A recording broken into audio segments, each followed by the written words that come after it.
स्वागत है आप सभी का आपके अपने YouTube चैनल पर। और आज कक्षा 10वीं के लिए हिंदी विषय में कार्यपत्रक यानी कि वर्कशीट नंबर 15 है और तिथि है आज की 9/8/2021।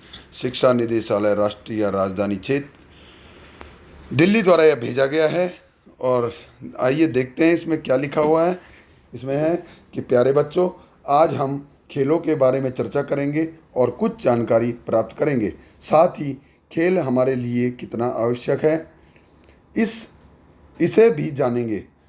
और आप निम्नलिखित गद्यांश को ध्यानपूर्वक पढ़िए और पूछे गए प्रश्नों के उत्तर लिखिए। तो यहाँ पर भी आपको एक गद्यांश दिया गया है जैसे कि हमेशा की तरह होता है, लेकिन आज महत्वपूर्ण बात यह है कि यह खेलों के बारे में है।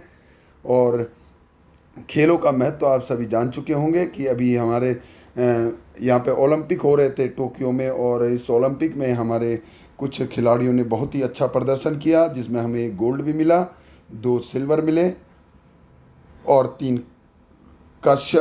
रजत पदक मिले थे। तो कुल 7 पदक हमने जीते थे, जिसमें नीरज चोपड़ा ने बहुत ही अच्छा प्रदर्शन किया था भाला फेंक में, जेवलिंग थ्रो में, और उनको गोल्ड मेडल मिला था। साथ ही साथ वेट लिफ्टिंग में, बॉक्सिंग में, बैडमिंटन में, हॉकी में, और हॉकी में हमारे पुरुष टीम के साथ साथ महिला टीम ने भी बहुत अच्छा प्रदर्शन किया था। भले ही वो पदक नहीं जीत पाए, और भी खिलाड़ी थे जिन्होंने अच्छा प्रदर्शन किया, लेकिन मेडल तो केवल 3 ही खिलाड़ियों को मिलता है या 3 टीमों को मिलता है, तो इसलिए सभी को पदक नहीं दिया जा सकता। लेकिन उनका प्रदर्शन बहुत ही अच्छा था और आने वाले समय में और भी अच्छा रहने वाला है।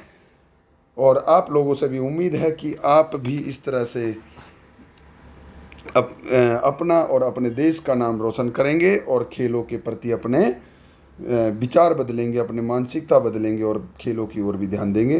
तो चलिए, इसको शुरू करने से पहले सभी इस चैनल को सब्सक्राइब कर ले, वीडियो को लाइक कर ले और अपने सभी मित्रों के साथ इसे शेयर कर ले। तो आइए शुरू करते हैं पढ़ना इसे।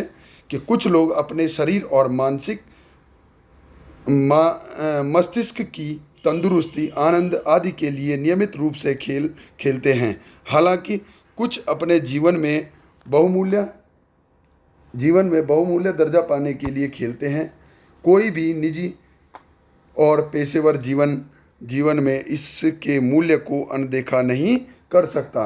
पहला ओलंपिक खेल 1896 ईस्वी में एथेंस में आयोजित हुआ था, जो अब नियमित रूप से हर 4 साल बाद विभिन्न देशों में आयोजित होता है। तो जो ओलंपिक खेलों की जो शुरुआत हुई थी वो 1896 में इसकी शुरुआत एथेंस में हुई थी, और उसके बाद से अब हर वर्ष हर 4 साल के बाद हर चौथे साल में यह खेल अलग अलग देशों में खेला जाता है। इनमें इंडोर और आउटडोर दोनों प्रकार के खेल शामिल होते हैं। इंडोर और आउटडोर गेम, अब ये इंडोर और आउटडोर गेमों के बारे में जानें। इसमें विभिन्न देशों के खिलाड़ी भाग लेते हैं। कुछ आउटडोर या मैदान में खेले जाने वाले खेल। अब मैदान में जो आउटडोर खेल होते हैं वो कौन कौन से होते हैं? फुटबॉल होता है, हॉकी, वॉलीबॉल, उसके बाद है baseball, cricket, tennis, kho kho, kabaddi. ये हमारे जो आउटडोर गेम है ये उनके अंतर्गत खेल आते हैं, और ये बाहर ओपन ग्राउंड में खेले जाते हैं आउटडोर वाले। इन्हें खेलने के लिए मैदान की आवश्यकता होती है।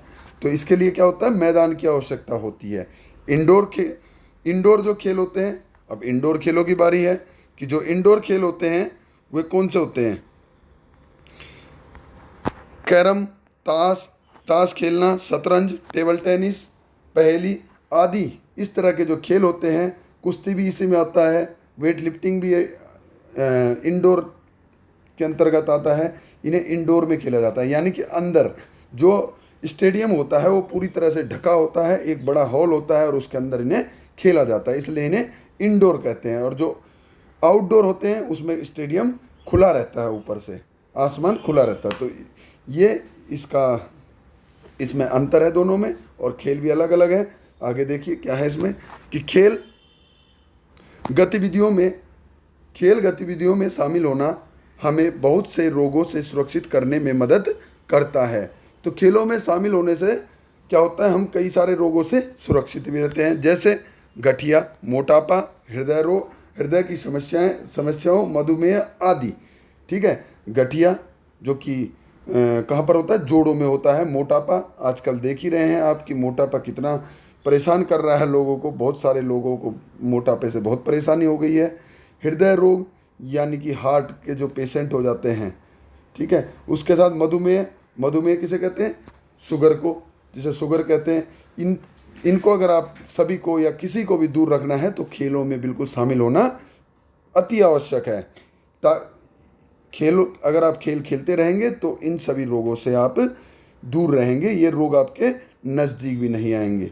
यह हमें जीवन में अधिक अनुशासित, धैर्यवान, समयबद्ध और विनम्र बनाता है। अभी देखिए खेल के क्या और फायदे होते हैं कि अनुशासित होते हैं, हम अनुशासन में रहते हैं।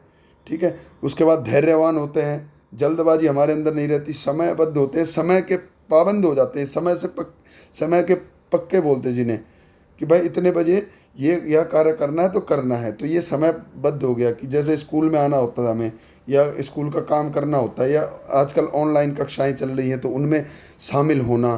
तो ये समयबद्ध उसी को कहते हैं कि जो समय से अपना पूरा काम करे, समय से कक्षाओं में जाए, समय से अपने विद्यालय में जाए।